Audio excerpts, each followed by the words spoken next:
This is the Deadline Contenders panel for FX's Better Things.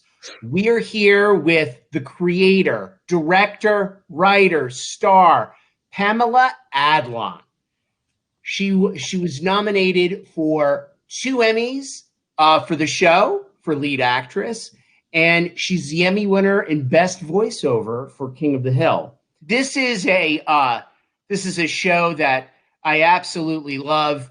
I've got 2 teenage boys, so I totally relate with your character from the standpoint that your kids are going wild and they're about to, fly out of the house. And living here in Los Angeles, it's a love letter to the entire city. My first question to you is, what are some of your cinematic inspirations? Like the last shot of the season, the bird's eye view of the pool. And the way that you use colors, it reminds me of Nick Winding Refn and Paolo Sorrentino. I'm curious about what some of your cinematic inspirations were in building the show. So I kind of put myself through film school when I was, 20 and my early 20s, 19, 20. I lived in West Hollywood. I lived by a video store called Video West, and I basically rented every single movie that was in that store. And I went through all the noir, all the foreign films, all the docs, all the comedies, all the Betty Davis, it formed me. Then I got my hands on Cassavetes and, the Buñuel and Truffaut and all of that stuff. I could say all of that stuff was influences, and it was huge. Everything that I've seen, though, has made an impression on me. Mixing, it feels like documentary style with fictional narrative, and shot just in a very cool way and observational. So that's all a big part of my influences. Where does Pamela end in the show, and when does Sam begin? I always say that Sam is me in a cape.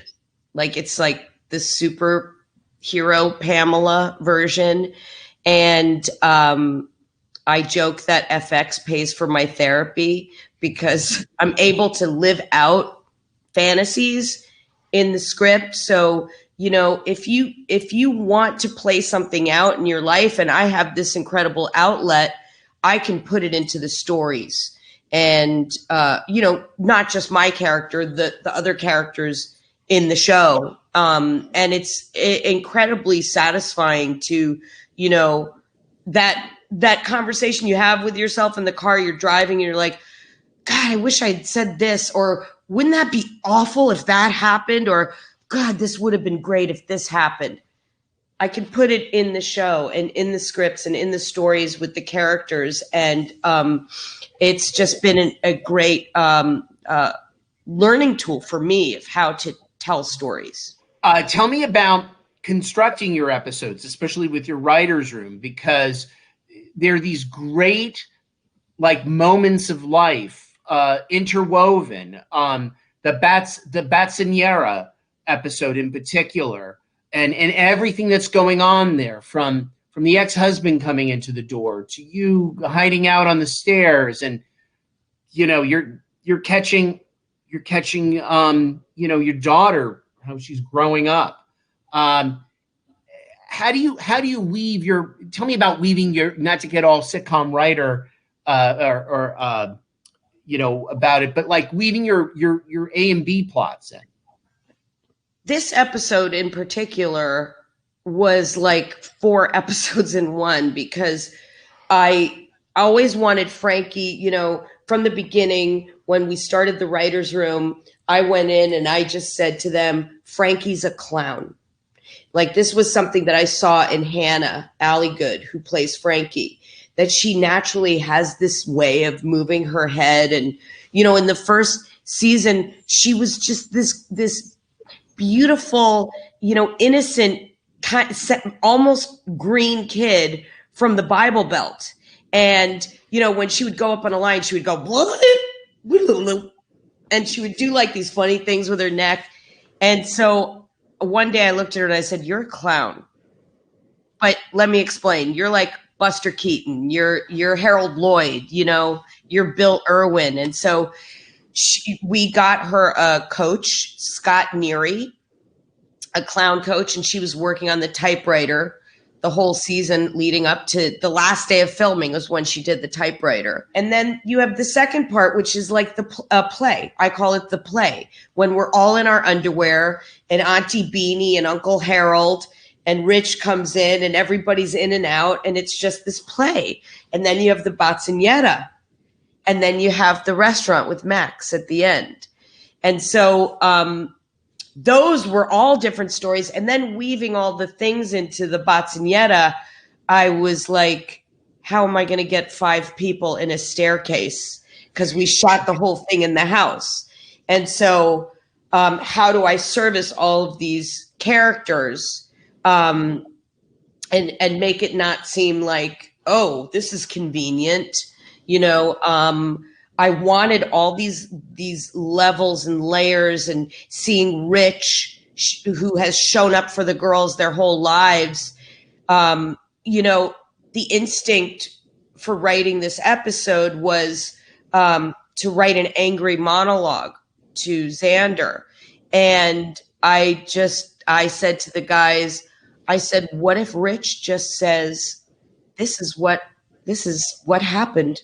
I've been their emergency contact. And it has been my pleasure, you know, just without anything other than stating the facts and just leveling him. And then Frankie with her stuff. It was incredible.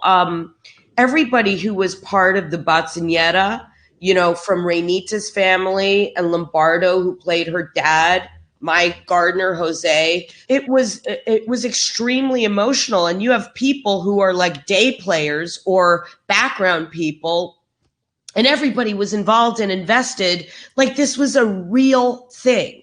We were in the house, even though it's a set, and it just was just this living, breathing. It was an incredible experience for everybody. Before we go today, I want to talk about Celia Emery, who plays your mother. Why? And just working with her, and you know, and just making mom on screen. What can I say? It's like when I hired her, I was like, I can't believe I hired somebody who's like younger than me, a million times sexier than me. And every day it was like a battle. I was like, you're playing my mom. And she would be like, I'm not 90 years old. She is, I can't talk about her enough. And I mean, all I could say to sum it up is I call her a dame and shit. You're like a dame and shit. Aren't you a dame by now? She's amazing. We make merciless fun of each other.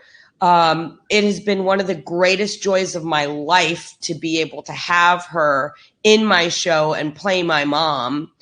And I needed somebody who could be formidable, like Katharine Hepburn in the Philadelphia Story 1 second, and then a little old fluff the next.